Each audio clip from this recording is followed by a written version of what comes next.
For 25 years, a secret lay hidden beneath an ordinary suburban deck, a secret that would haunt a family, a community, and investigators for decades. The deck, weathered by time and seasons, seemed like any other in the neighborhood, a place for quiet mornings and family gatherings. But beneath its planks, something unimaginable was waiting to be discovered. The breakthrough that would finally break open the Kristin Smart case didn't come from a dramatic confession or a sudden tip. Instead, it began with a quiet search, a renewed sense of hope, and the determination of those who refused to let Kristin's story fade into the background. As investigators converged on the Flores property, the world watched, holding its breath. The truth didn't come from words but from the earth itself. Soil samples collected from beneath Ruben Flores's home revealed the unmistakable presence of human decomposition. Years of secrets, hidden just below the surface, were finally being unearthed by science and persistence. Forensic analysis pointed to a clandestine grave disturbed and emptied beneath the Flores family's deck. The ground showed signs of having been tampered with, suggesting that someone had gone to great lengths to hide, and then possibly move, what lay beneath. It was a chilling confirmation of long-held suspicions. This discovery was not the result of luck, but of relentless investigators, tireless advocates, and the power of a viral podcast that reignited public interest. Together, they transformed a cold case into a live prosecution, refusing to let Kristin's memory be forgotten. The soil became the silent witness, holding the answers that so many had sought for years. In the courtroom, forensic evidence was finally presented, confirming what many had feared, and shifting the focus to how Paul Flores would finally be held accountable for his actions. The ground had given up its secret, providing the physical proof needed to pursue justice for Kristin Smart. For her family, it was a bittersweet moment. Proof of loss, but also the hope of closure and accountability. The case was no longer a ghost story whispered in the shadows of a college campus. It had become a fight for answers, for truth, and for justice, finally armed with the evidence that had eluded investigators for so long. On May 25, 1996, Kristin Smart, a 19-year-old freshman at California Polytechnic State University, disappeared without a trace after attending an off-campus party. It was Memorial Day weekend, and the campus was buzzing with excitement, students celebrating the end of the school year. Kristin, a tall, athletic young woman with dreams of traveling the world, had only just begun her college journey. That night, she left her dorm to join friends, never imagining it would be her last. As the party wound down, Kristin was seen leaving, unsteady on her feet. Two fellow students noticed her struggling and offered to walk her back to her dorm.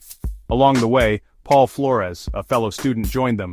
He assured the others he would make sure Kristin got home safely, and they left her in his care. That was the last time anyone saw Kristin alive. She never made it back to her room, and by morning, she was gone. The campus, usually alive with chatter and activity, was suddenly filled with whispers and worry. When Kristin missed her classes and didn't answer calls from friends or family, her parents grew concerned and contacted campus police. But the initial response was slow. Authorities treated her disappearance as a routine case of a student sleeping off a late night, not the emergency it truly was. But when police entered Kristin's dorm room, they found her belongings untouched, her wallet, keys, and personal items left behind. It was as if she had simply vanished into thin air, leaving no clue as to where she had gone or what had happened to her.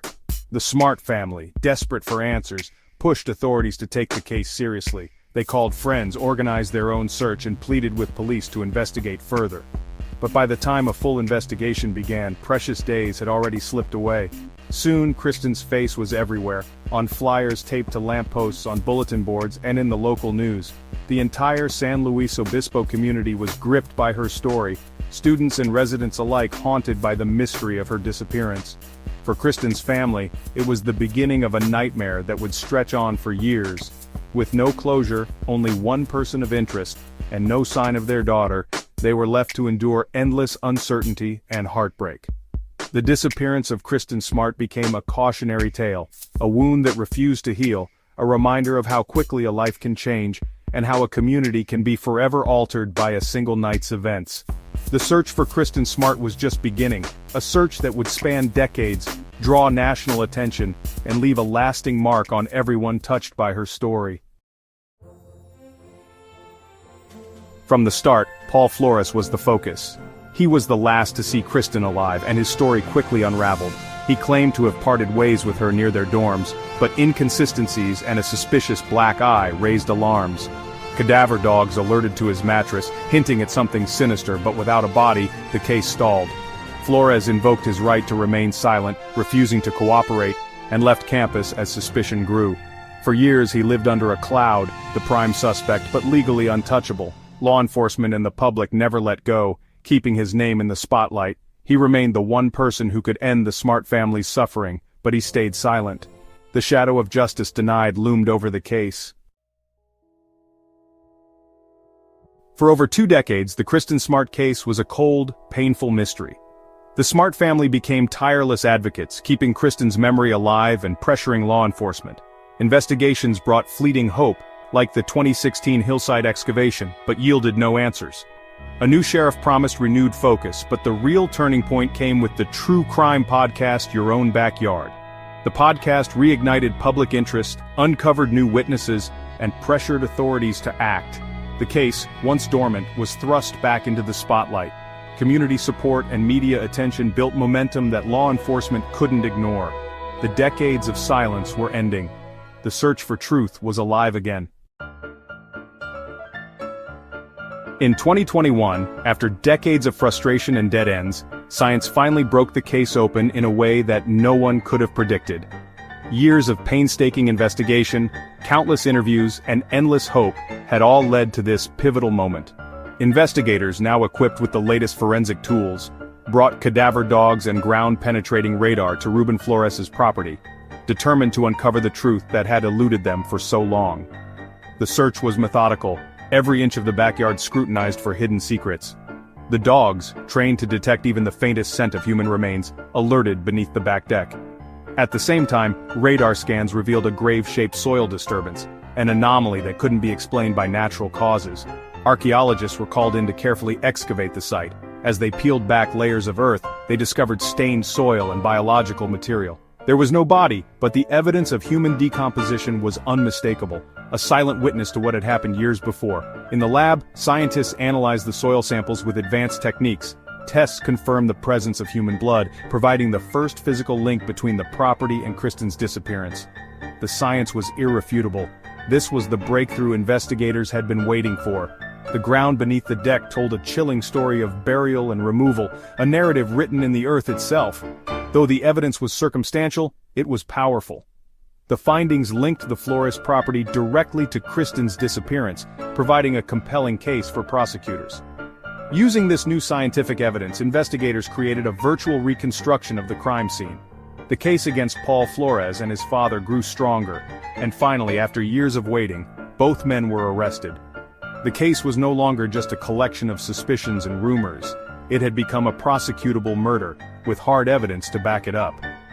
The courtroom was filled with anticipation as the story unfolded before the judge and jury. Years of waiting, hoping, and searching had finally led to this moment.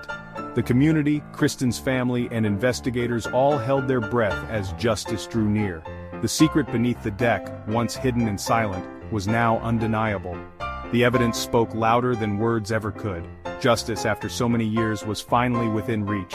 The truth had emerged from the soil, and with it, the hope for closure and accountability. As the trial began, rumors swirled about autopsy photos, but Kristin's body was never found and no autopsy existed. Instead, prosecutors presented forensic photos, the excavation site, stained soil, and microscopic evidence of human blood. These images, though clinical, made the horror real for the jury. The prosecution's case was built on a mosaic of circumstantial evidence: soil, radar scans, and Paul Flores's suspicious behavior. The absence of a body didn't weaken the case. The science spoke volumes. The earth had preserved the truth even after 25 years. The trial was about piecing together a story from traces left behind. The evidence was enough to demand accountability. After a 3-month trial, the verdicts arrived in October 2022. 2 juries heard the cases, one for Paul Flores, charged with murder, one for his father, Ruben, accused of helping hide Kristin's body. Paul Flores was found guilty of Kristin's murder, a moment of relief and validation for the Smart family. The jury agreed. Flores had killed Kristin and concealed her body for decades. Minutes later, Ruben Flores was acquitted. the jury found the evidence insufficient to convict him as an accessory. The split verdict brought justice but not full closure. Paul Flores was sentenced to 25 years to life. For the Smarts, it was a hard-won victory, but Kristin's whereabouts remained unknown. The case closed in court, but the family's search continued. Judgment had come, but peace was still out of reach. At sentencing, the Smart family finally addressed Paul Flores face-to-face. Stan and Denise Smart spoke of decades of pain, the life Kristin never got to live, and the darkness Flores brought to their family. Their words were a promise kept, a vow that Kristin's story would not be forgotten. Kristin's siblings described the void left by her absence, their voices echoing the family's strength and love. Judge O'Keefe condemned Flores's actions, calling him a cancer to society. The sentencing was more than a formality, it was a public reckoning and a final act of advocacy by the Smarts. Their fight had transformed private grief into a quest for justice for all victims. Kristin's memory would be defined by love, not loss. Paul Flores's conviction brought justice but not closure. The search for Kristin continues. The Smart family's mission is now to bring her home, a promise that drives them forward. The community's support remains unwavering, keeping Kristin's memory alive and the pressure on authorities. The case is still open, with investigators hoping someone will finally reveal where Kristin is. The story is a testament to persistence, love, and the power of community. The fight for Kristin endures, inspiring others and reminding us that some promises are never broken. As the search continues, Kristin's legacy lives on. For more true crime stories, subscribe and follow our updates.